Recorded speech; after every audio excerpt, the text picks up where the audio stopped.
Hey, welcome on this sunny day in London, where I am anyway, to today's webinar, Ethnicity and Social Entrepreneurship. The webinar is one of a series of talks led by module leaders of the new Masters in Social Enterprise, which is currently recruiting for September 2021. The topic of this webinar was inspired by the lack of discussion surrounding ethnicity and social entrepreneurship. Given recent events worldwide, such as Black Lives Matter movement, a growing concern for diversity, inclusion, inequality, and the impact of intersectionality in entrepreneurship more broadly, this webinar is both timely and extremely important.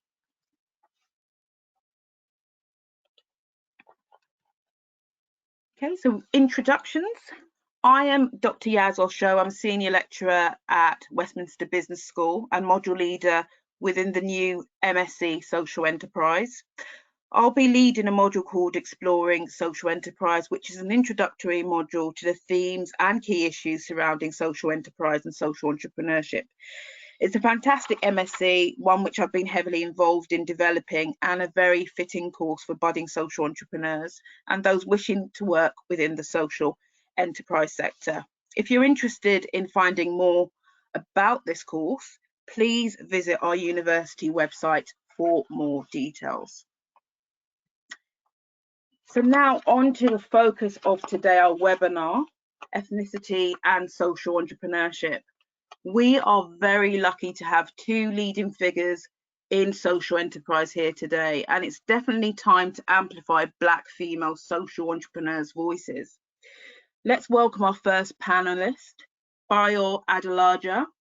Bayo is founder and CEO of Do It Now Now, which she founded in 2016 in response to the gaps in support available to Black innovators building tech companies and social enterprises in the UK and across Africa.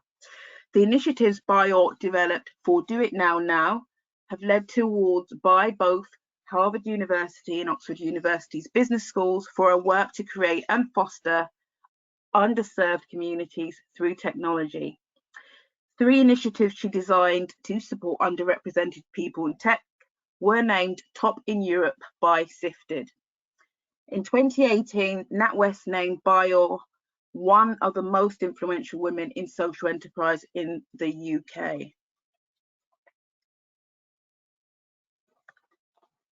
And our second panelist is Izzy Obeng.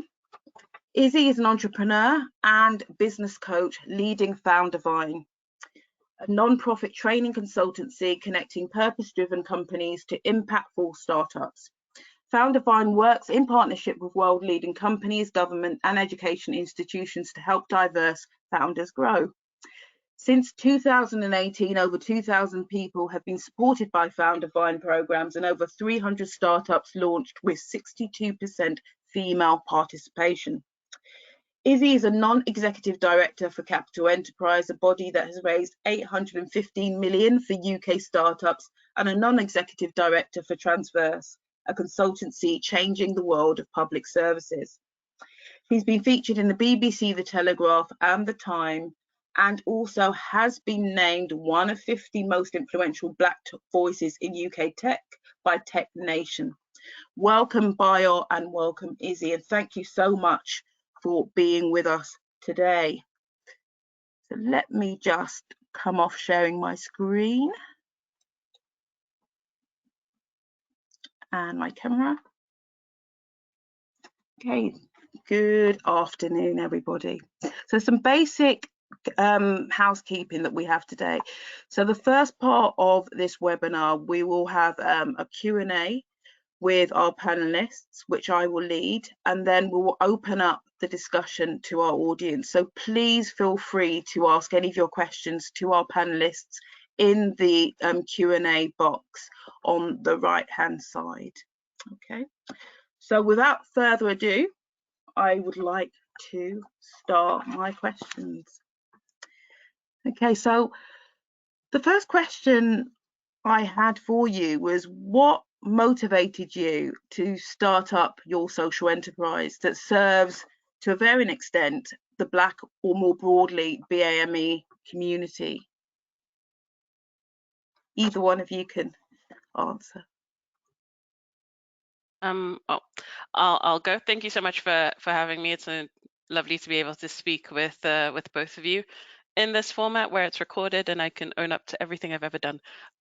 So in terms of starting Do It Now, you exactly kind of gave the line that I usually give, which is there are so many gaps in terms of resource and support that are apparent in the kind of milieu of what Black people have access to when it comes to contributing to our society, contributing to the future of our population, contributing to our economy and our governments and everything that we as citizens or as people living in a society should be able to do with ease and comfort, and recognizing that the barriers were debilitating or debilitative, excuse me.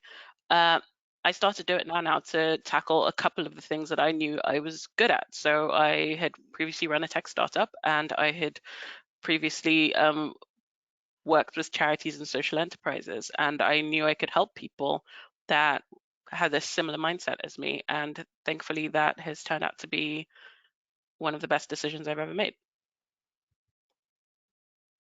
For me, so I often talk about what it was like growing up in North London. I know you're a South Londoner, Yaz, but North London, Tottenham, not always the most inspiring place to grow up. And I knew many kind of brilliant young people, mostly from Black minority ethnic backgrounds, who had a lot of potential and didn't have the mechanisms, let's say, to release that energy and to know that they can actually make a positive contribution to our economy in some way. I think Tottenham is like many places in the UK that can sometimes feel left behind by other parts of the country which are innovating more, which have a lot more investment.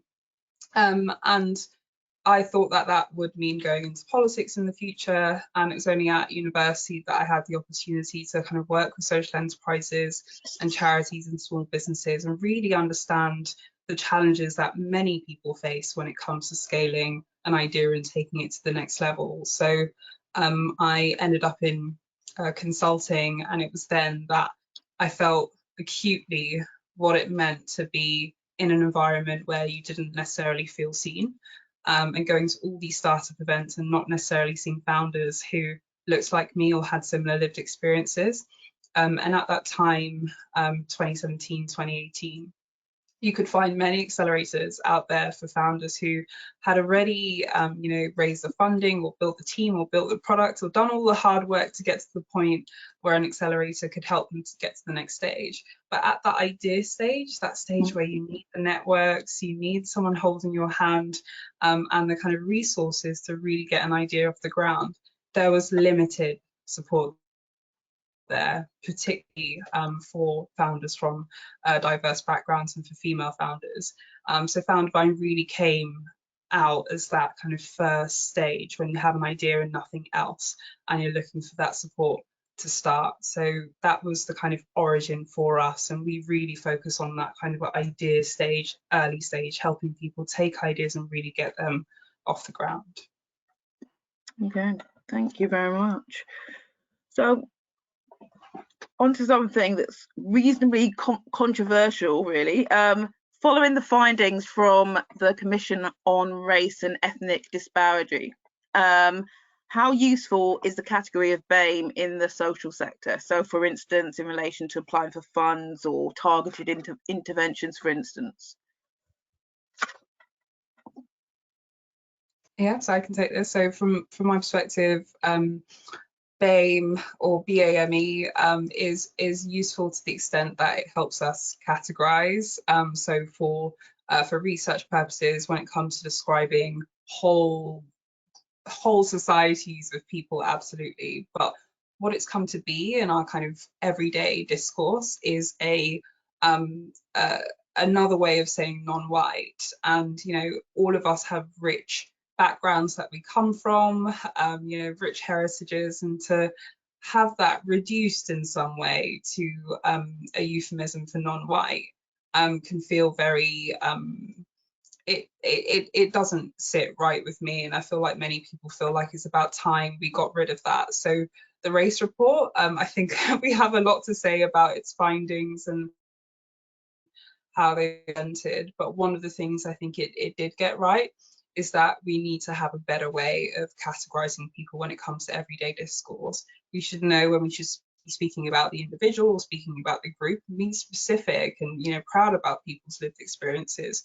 Also knowing when we have to speak about a broader group of people. I think also the term BAME, that kind of, it's not a word. I think we should just get rid of saying that as it is. So yeah, definitely one of the better findings of the race report. Okay, thank you. What kind of challenges have you faced as a social entrepreneur? In terms of building a social enterprise, it's a very specific field, and I'm glad this master's is happening because it's really very difficult to understand what the heck you're doing, because as things change and as it becomes more popular, or like it becomes more known what it is and it has parameters that you can identify with, it is a lot easier, thankfully. But when it comes to actually just figuring out where you place and how to get support for what you're building, because each social enterprise is different. One of the easiest ways I think to understand it is you're always serving at least two markets. It's not just you build a product and therefore you have an audience for it and you just have to validate that audience. It's more typically that you're having to fundraise, you're having to get sponsors to subsidize whatever product or service that you're providing to underserved communities. It really is that middle ground between running a charity and running a business, and it's unfortunately the training that is typically provided leans so far into running a business in the more traditional sense of kind of scale big, go big or go home, all of those really important idioms that kind of encourage people. But in this sector where impact is key, and where you really have to understand your audience first and have a community first approach and really get to grips with what you're doing, it's difficult. It was, at least at first, difficult to kind of translate the information that I knew as a business person and the values that I hold dear, and figure out how to best organize them in a social enterprise format. And I mean, to this day, we don't do things like anybody else. I mean, someone said to me the other day, we should study how you run your business because I don't think I've ever seen it anywhere. I'm like, okay, cool. Thank you. It was a compliment, I think. I think it was. Yeah, she smiled. It was a compliment. But at the same time, it was like, is it that weird? But I think everyone is creating their own world with their social enterprise. And that's actually, I think it's one of the more creative types of business models out there. Okay, thank you. Yeah, and just echoing what you said, I think it's the challenges are vast, and starting a business is one of the stupidest things, but the best things you will ever do. And I think about that challenge that so many of us face when it comes to moving out of full-time employment, let's say, and taking a leap into the deep end of starting up a social enterprise or a business. And I think that my experiences and research by the British Business Bank last year showed that, you know, for ethnic minority founders, we are far more likely to start social enterprises out of necessity, recognizing challenges in our community and wanting to build interventions that solve them. It means more of us come from backgrounds where we don't have maybe experiences in running a business, so the kind of operational side of things, building the business model, that kind of thing. And again, that's why the master's become so important, because that foundational knowledge is absolutely everything. And then reinforcing that through interacting with people and building relationships and learning how to kind of navigate business and the politics of it, all of that becomes so important. And as Bayo said, we have multiple stakeholders. You have the community that you're serving, but you might also have your funders, you have your clients, multiple complex stakeholder networks, and being able to get a foundational experience and sort of learning interventions in that regard is so important when it comes to becoming a better social entrepreneur. Okay, thank you very much.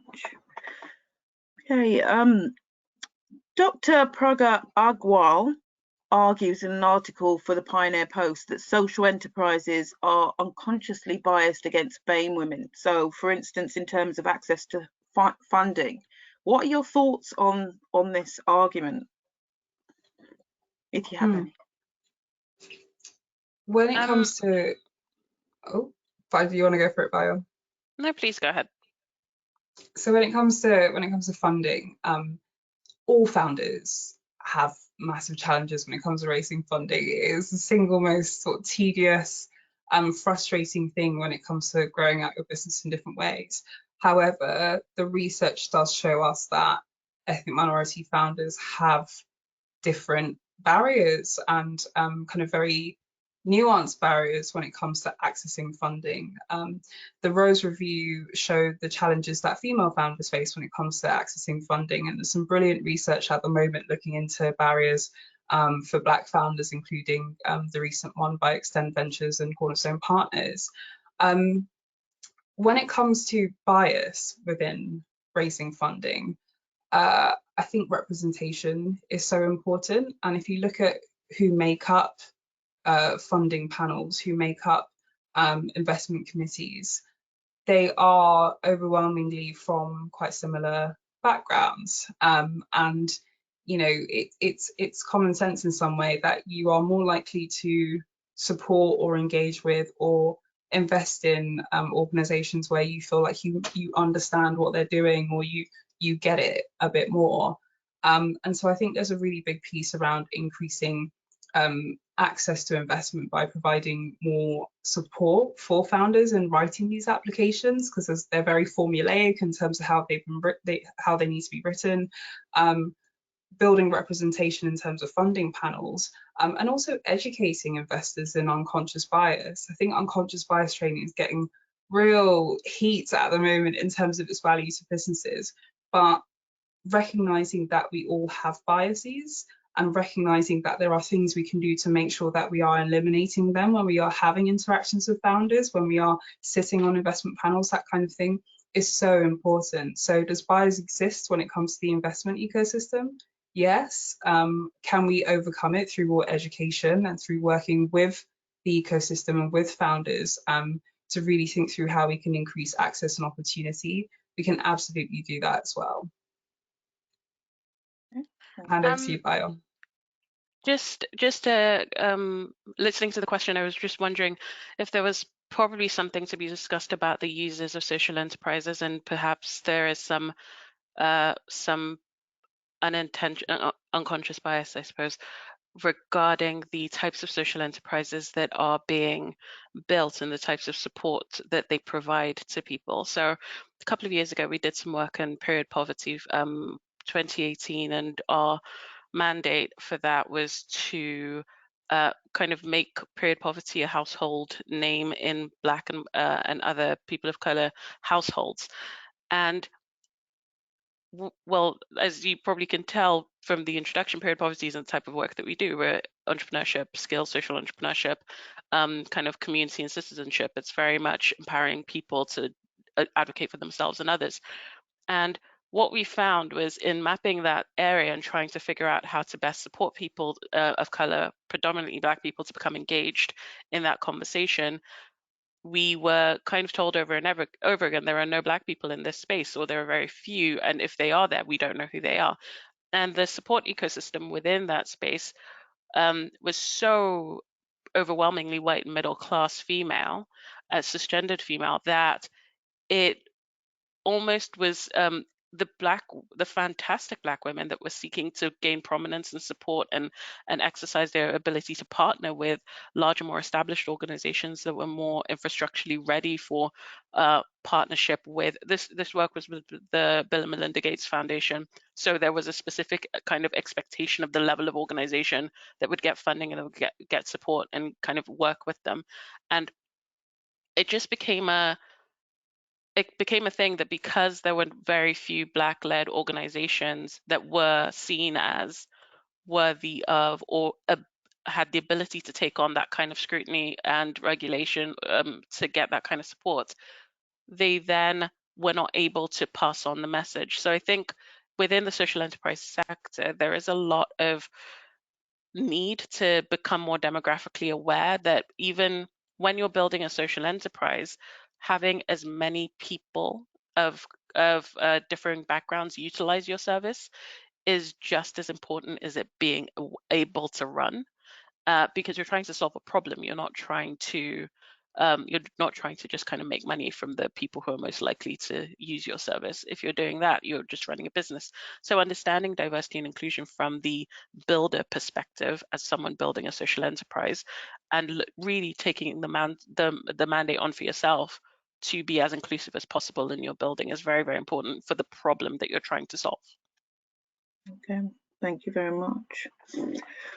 So, based on this, what practical steps could the sector take to support Black or BAME women-led social enterprises? I mean, a lot of it's already being done, or it's started, thankfully, in the past couple of years. Predominantly, a lot of it got kicked into high gear after the murder of George Floyd, and continued to kind of, a lot of people continue to press in.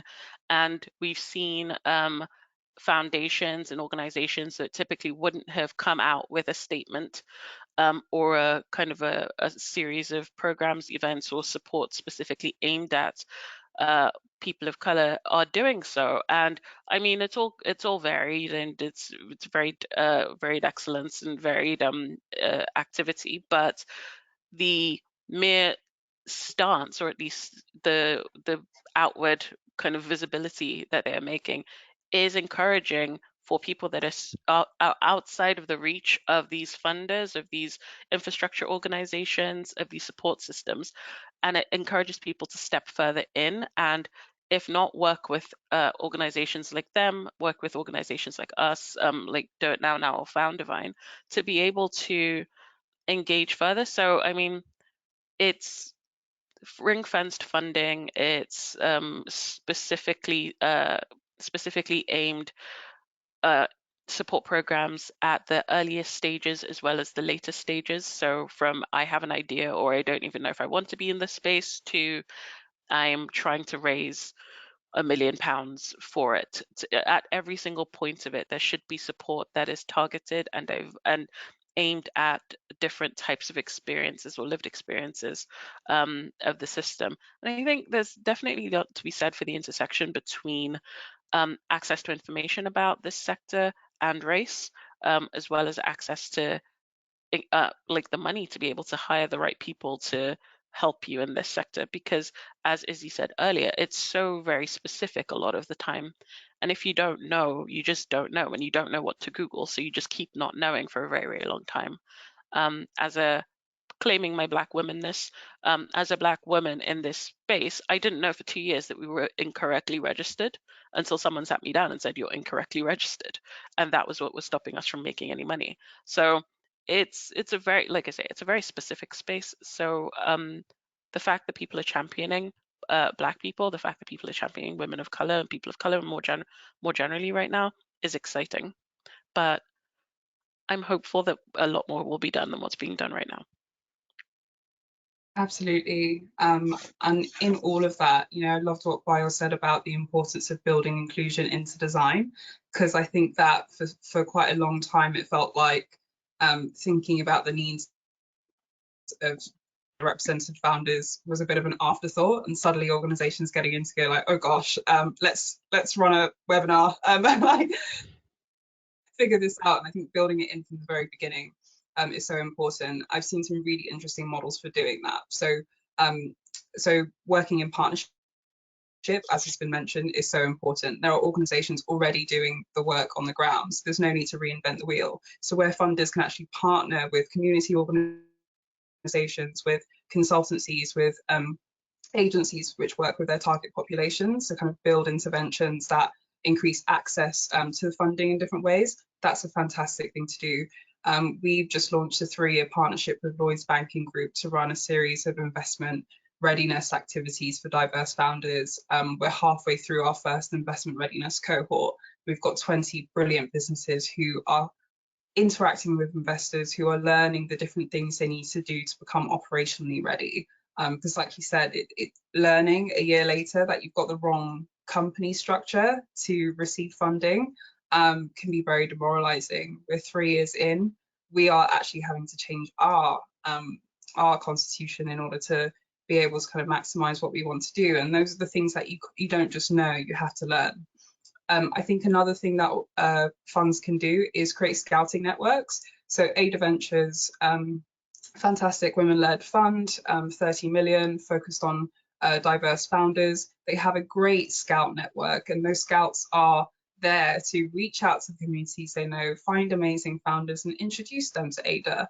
And I think those are the kinds of things, relying on word of mouth, bringing community in order to bring people into these networks.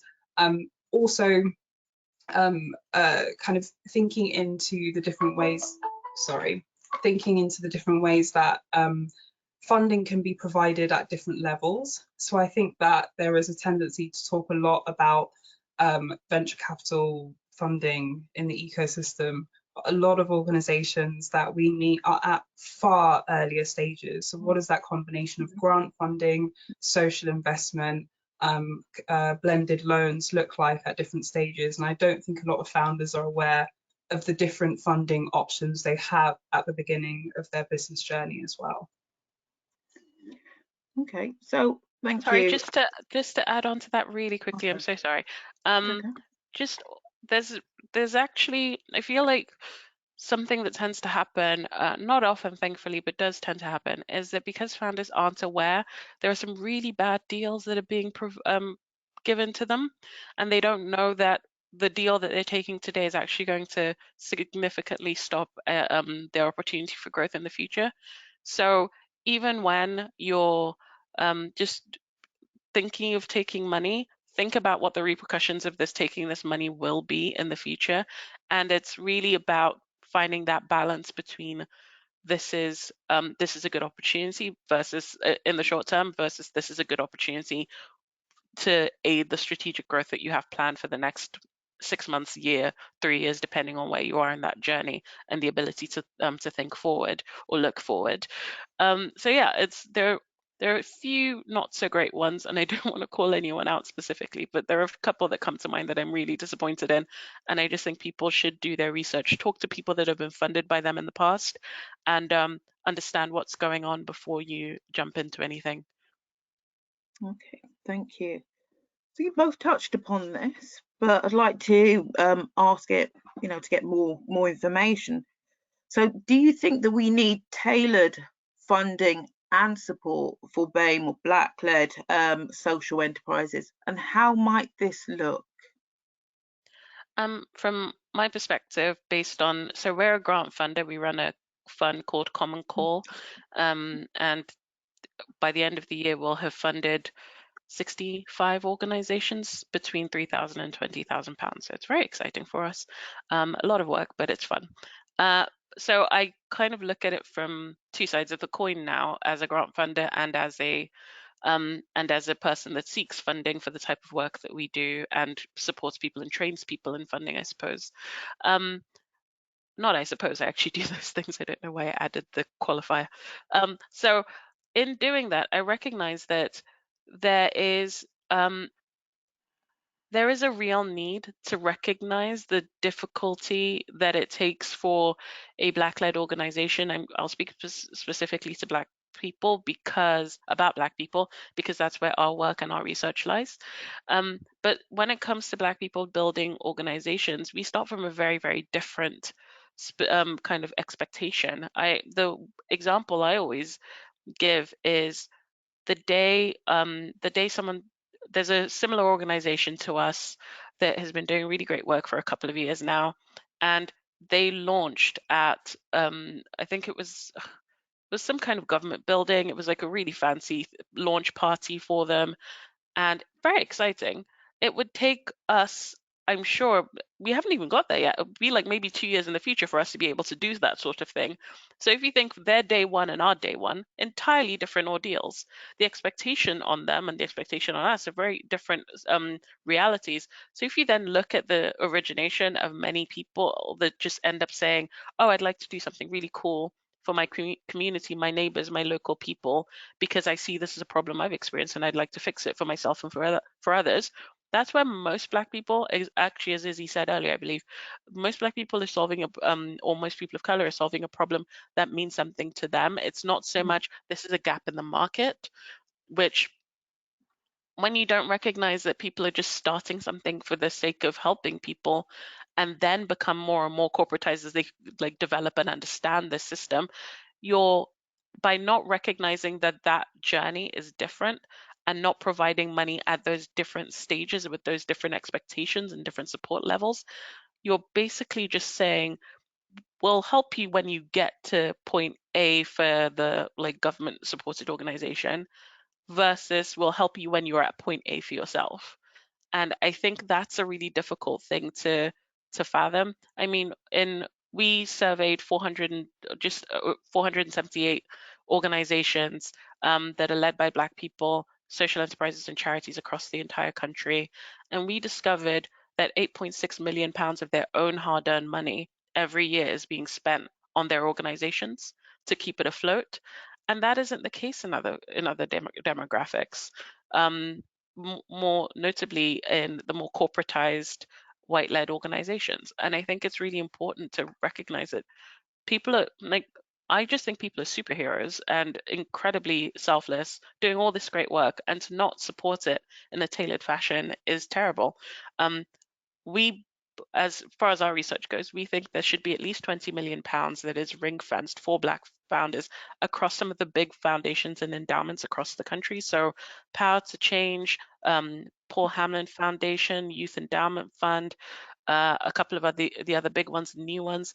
We should have a big pot of money that people know, okay, these are the partners, these are the ones that have ring-fenced stuff for you, and there are other funders that you can apply to anyway. And I think it's really important to do stuff like that. But hey, I'm just one person. It's a really powerful point. I think that there's a really there's a big thing that we all find, you know, especially I think as a Black woman, and you know, we do talk about the intersections of different inequalities that exist, and you see organizations which are doing maybe a fraction of the work that you're doing, who are incredibly well funded and well connected, and have the opportunity to kind of elevate their impact in different ways due to connections. And I always talk about the importance of networking, constantly talk about it, because it is only through us building networks and being in the room that we get to shift the dial when it comes to these things. And there are so many organizations I meet who are grafting in the background for years and years and years before they get access to any funding above 100K in order to forward their mission. And so there's a really interesting piece there around how we actually maximize those networks. And back to the question, which is, should there be specific pots of funding? Absolutely, yes, there should be. The question there is, how do we ensure that they are, one, significant enough, and it's not you know, the whim of some foundations or of government and then it peters off. It should be a long-term commitment that is sustainable, that is funded through some kind of mechanism, you know, through tax or through some kind of commitment long-term, through the apprenticeship budget, I don't know. But there should be a kind of long-term sustainable opportunity to maintain this, because many an organization will tell you that once the funding dries up, you know, we're in trouble and suddenly we have to cut jobs and we have to do all of these things. So organizations, particularly in the social impact sector, should know that if they're doing great work and it's actually making a difference and they can prove that impact, that they have access to longer term support from these institutions. And in terms of what it should look like a lot more education in terms of what these funders are looking for. As I said before, a lot of it is formulaic. So there's of course elements of bias in it, but sometimes it's just that some founders maybe aren't articulating how great they are well enough in their applications. And so that support to draft better applications, I think, is something that would come from funding that was more specifically placed in ethnic minority communities. Thank you. Okay, so COVID-19. What impact has COVID-19 had on your respective social enterprises? Well, for us, so Do It Now kind of it started in 2016, and we kind of just about figured out what Do It Now was in 2019, and had all these really cool, grandiose plans, and then COVID hit. And it meant that it was a really difficult time because I finally got a team together that everyone understood what we were doing, and we had our first 3-year plan as to like exactly what we were going to achieve, how many people we were going to support, how exactly we were going to do it. I'm not a big advocate for writing hundreds of pages of anything, and it wasn't 100 pages. I think it was 20 pages at the most, but it was the first time I'd really written everything down and said this is exactly what we're going to do. And then it all got upended by COVID, and it not only meant that I had to redesign everything, but it meant that all of the kind of revenue ideas that I'd had as to what would be sensible, what would work, how we would be able to kind of balance that, who is going to pay for the things that we do to help people in all the creative ways that we could do that, it all went away really, really, really quickly. And that was certainly difficult. But as I said earlier, the creativity jumped out, I suppose, and it became a really fun challenge it is a really fun challenge at the moment to just figure out new and interesting ways to keep our organization afloat financially, and just to really understand where we stand, who we can work with, what long-term funding looks like. And mind you, I am someone that truly enjoys business. I really I thrive on all of the different things that come with running a business, the good and the bad, which is sometimes frequent. But so COVID for me, as the person that runs Do It Now has been a challenge that has kind of reinvigorated my love for Do It Now and everything that comes with it. And thankfully, we're doing quite well financially, so it's not a worrisome thing. But there are so many organizations that we work with and that we funded that have had a much more difficult time building and kind of flexing their muscles in this time, beyond the personal exhaustion, stress, and kind of and the grief that that some of them would have faced based on losses. It's been really devastating for people that have had to shut their doors because their community is so dependent on them. And I'm just glad that we've been able to support a few of them to stay afloat in this time as well. Yeah, and from our perspective, I think that, and yeah, just to say on that Bayo, you can tell me, are there many grant funders that focus specifically on the Black community? No, we're the only one, I think.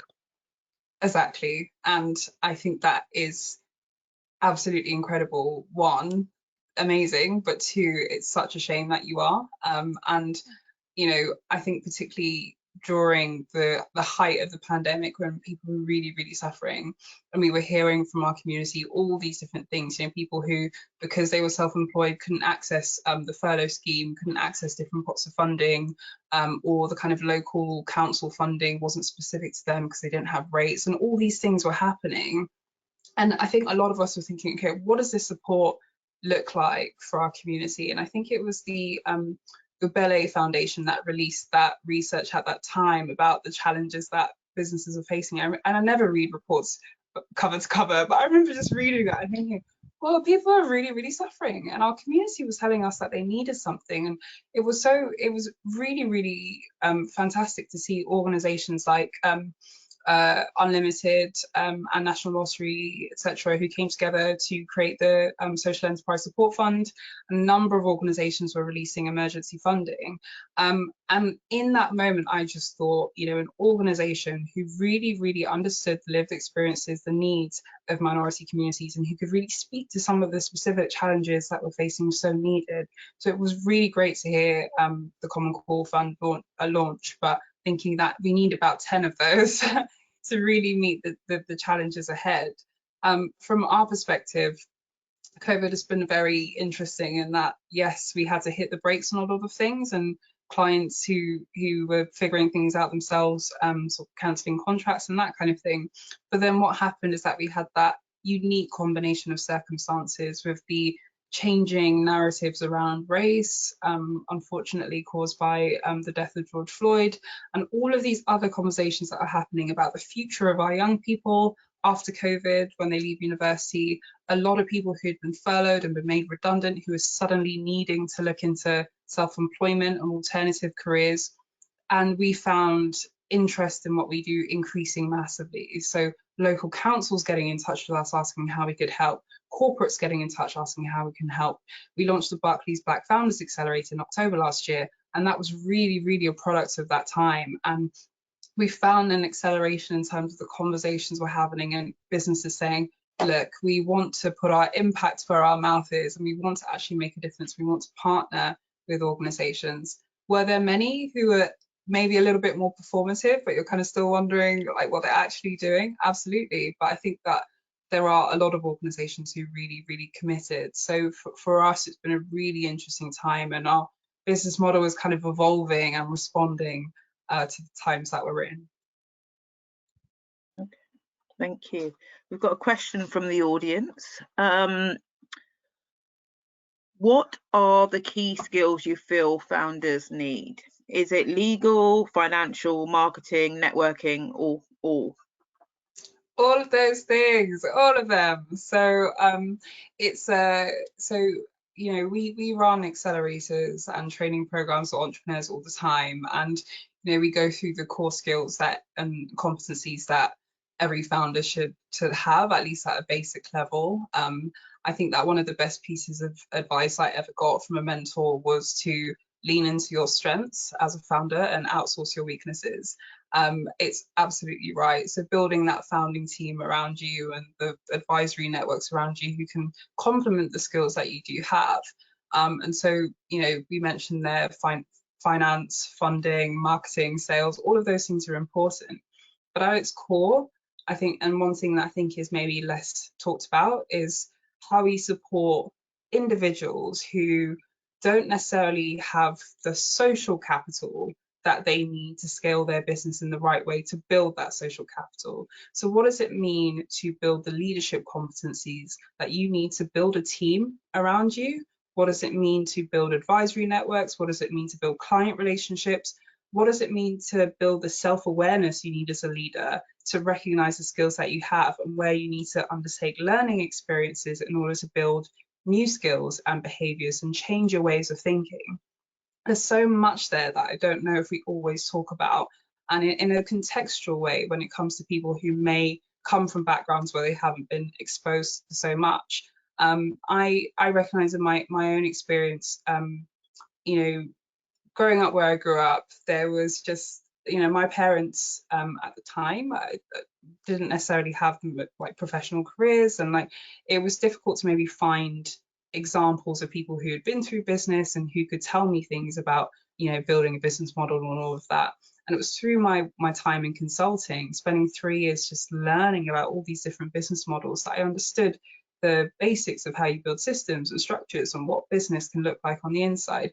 But a lot of people just don't have that exposure. So how do we create leaders? How do we create people who understand what it means to lead a game-changing, innovative, creative organization? Because you can teach all of that stuff that we've mentioned, you can teach it, but it comes from that person feeling the ambition and the excitement and having the self-awareness to know where they can take an organization as well.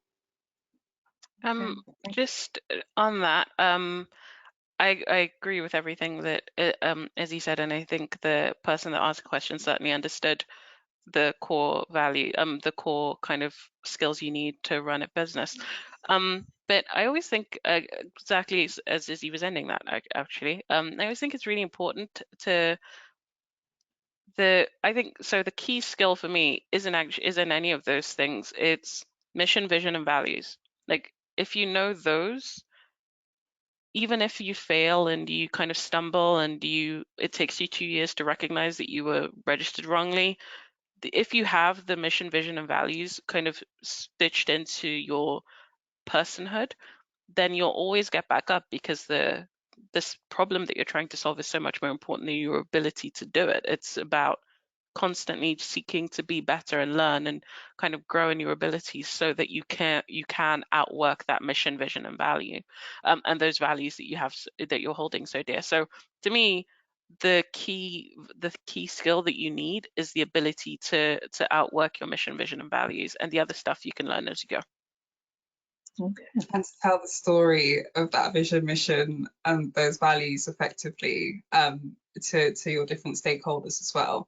How many of us have worked with really, really bright young people who are technically brilliant, but who may not necessarily be able to communicate as effectively as possible. I think being able to tell that story of your business effectively can be just a gift when it comes to growing and scaling your impact. Thank you. What practical advice do you have for aspiring social entrepreneurs? Read a lot. Come on, Bayo, give us your wisdom. Honestly, that's it. I read a lot. Just read everything. I'm not talking about like necessarily fiction, although fiction helps, I'm sure, if you prefer fiction. If you like nonfiction, just read a lot, because this is the thing that I think most people are underestimate. You have to train your brain to see things differently. There's this thing I read when I was really young, but it's about integrative thinking, or integrative complexity. The ability to learn from everything that you see, you come into contact with, the ability to break things down quickly, to see what another organization is doing and understand it as fully as you can, with very little awareness or very little action in terms of actually speaking to them. The ability to kind of just see the world as parts and pieces. I think that's something that you have to teach yourself how to do, because if you don't understand the world outside of your own personal experience of it, you're going to have a really difficult time building something that can be bigger than yourself. So just force yourself outside of your comfort zone intellectually as much as you can. Okay. That's a great point. I think the expanding your comfort zone is a really big point. Saying that I don't know this now, but I can absolutely learn it or figure out who I need to speak to learn is so important. I think that for many of us, particularly those who are high achievement people, it can feel like you need to have everything perfect before you start. You need to know all of these things and read 20 books and have 40 meetings and do a course and do a Udemy thing. And you have to have a lot going on in order to start. And what I would say is just start where you are, start with what you have, even if it's a little bit rubbish, even if the website is buggy, just start with something, get that feedback, and build the community before you need it, because there's nothing like launching to an empty room. So start building your networks really early, start putting something out there to get feedback onto it, and you'll be surprised at how much traction you're able to gain before you feel like you're ready. Okay, thank you. We have another question from our audience. What do you recommend as the best next step if you feel stuck at the idea stage? I love that question, because I'm constantly saying my entire job is finding the best next step every single day, because no 2 days are the same. So you're stuck at the idea stage and you're trying to find the best next step. So we have this thing called an idea score on, just a quick plug, blackandgood.com quizzes. It's an idea score, and you can type in all of the different parameters of your idea kind of anonymously. You give it a nickname and you kind of see where you want to go with it. And it helps you figure out if that idea is even a good idea to you. because it objectively scores that idea. And because I feel like if you know what your idea is and you're confident in it, I think most people's brains kind of gives them a task immediately. Even if it's a bad one, your brain kind of says, oh, this is the thing I need to do now. And it's usually like start a social media page, kind of talk to other people that are building something, research the product, start building the brand, start a community, all of those things. Your brain kind of says, oh, this is the thing, because we're so surrounded by business, like The Apprentice, Dragon's Den, Shark Tank. Every kind of movie has some kind of business element to it. You kind of know how much money football players are making. You know how much people are selling their album for in the first week if you're a fan of something. So we're surrounded by these things.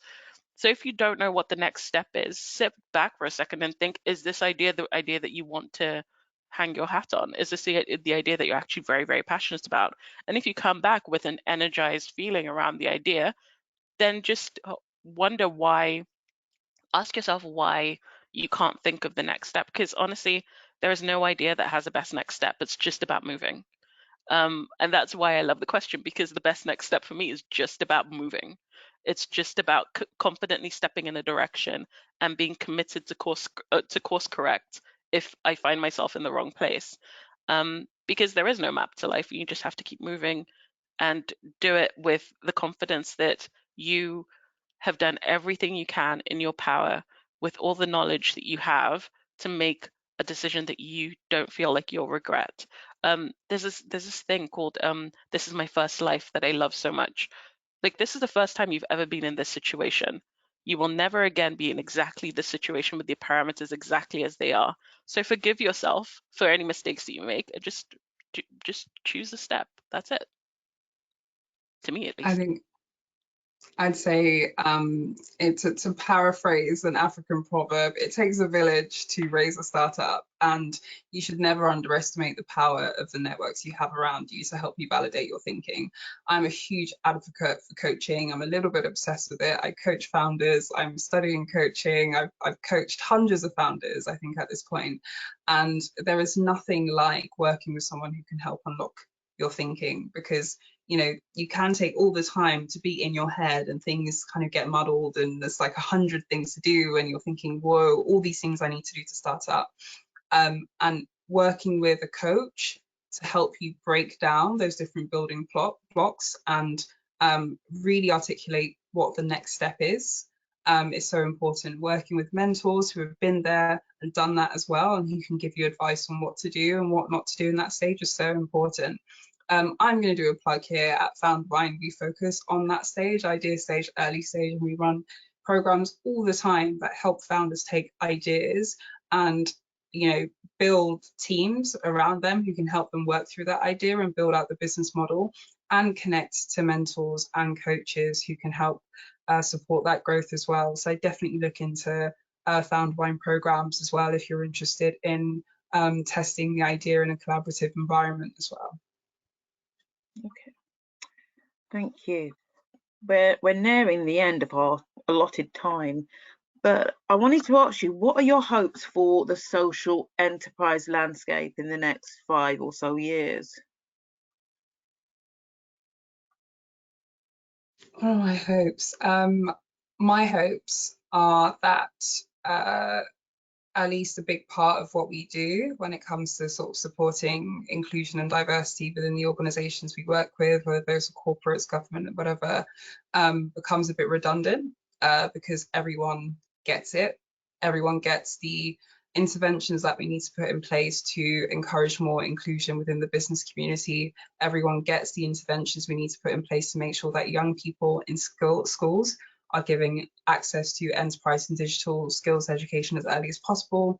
Everyone gets the support we need to give to founders in their communities in order to build the kinds of businesses we need for tomorrow's economy. So my vision is a world in which everyone gets it and we can just move on with helping amazing businesses grow. Thank you. To add to that, so social entrepreneurship is a rather new model. It's not theoretically, I think it's, I don't know how many years, but it's not that old. And I want the model itself to kind of evolve into one that every social enterprise recognizes what they're doing as part of a systems change conversation. Because the point of social entrepreneurship, or the theory behind it, just recognize the crowd I'm speaking to. The theory behind it is very much around the kind of malleability of impact and entrepreneurship, because as an organization that does not have the regulatory responsibilities of a charity, you're able to move freely or freer, and you kind of, to an extent, make up the rules that you follow regarding your culpability and responsibility to your users, to your community. And there is something that's begun, thankfully, in the past couple of years around systems change, around the deep-rooted opportunity that social enterprises that are community-based have to really make a difference within their local space, particularly in regarding the SDGs as a framework for that. And I would just like to see more organizations take up that mandate. I mean, funders are already doing it, thankfully, in having parts of their questioning move towards a systems change angle, like how does whatever you're doing add to the systems change conversation. We're still defining what systems change means, but I think encouraging more and more people to think about it now, hopefully in 5 years, we'll see that we actually do meet the SDGs by 2030, rather than, what is it, 2049 or something, or 60? I don't know, but it's a long time away from 2030. We're supposed to meet them right now, and even more so with COVID. So just everyone kind of recognizing the need for deep-rooted action and steady growth and sustainable growth as a way to succeed in this system, rather than being more profit than impact, would be amazing.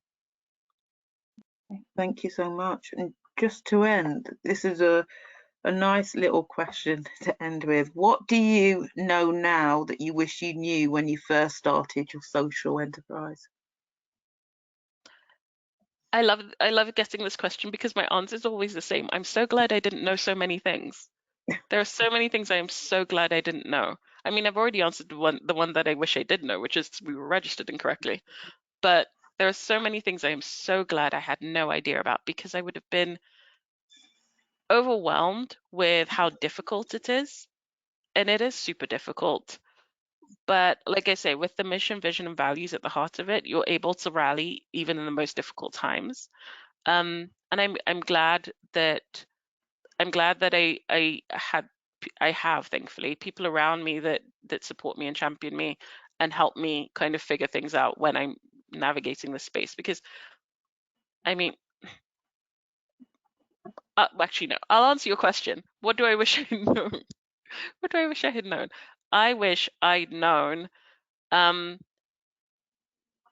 it's okay to be very different. Because the reason it took so long to figure out what Do It Now was because for a couple of years I was trying to figure out a model that people would understand. And when I gave up on trying to make people understand how we do what we do, it just made so much more sense to me, and I was so much happier. So the just kind of, as long as you're not doing anything illegal, as long as you know what it is, and you can communicate that to the people that are signing the checks, then that's okay. And I think it's really important to follow your gut and follow your instincts as much as possible, and be happy to be wrong. That's probably what people take for granted the most about me right now, is that I really don't care to be right all the time. I'm completely happy with being wrong, and I really like that about myself. And I think it's something that has served me really well over the years. So if you're wrong, say you're wrong and move on. Okay. Brilliant. I know we've only got 1 minute left, so I'll keep it really concise. I think the thing that I wish I realized before was that everyone's making it up. I think that when you're entering a new ecosystem and you're speaking to people who have been there and done that, going to all these webinars. Everyone sounds so put together. I'm sure we sound amazingly put together right now, but everyone's just making it up. No one's better than you. No one has a stronger capacity to learn than you do. You just need to put your best foot forward and keep moving, as Bayo said earlier, and you will absolutely figure it out. Okay, thank you so much. Thank you, Izzy. Thank you, Bayo, for a very insightful and very interesting discussion today, and lots of food for thought for our audiences. Thank you so much. Just as I mentioned at the top of this webinar, this is a Masters Talk series event that forms part of the new MSc in Social Enterprise that is recruiting currently for September 2021. And if you want to find out more about this particular Masters, please visit our university website. So thank you so much both, and have a wonderful afternoon. Bye-bye. Thank you. Thank you, everyone. Thanks, everyone. Bye. Bye.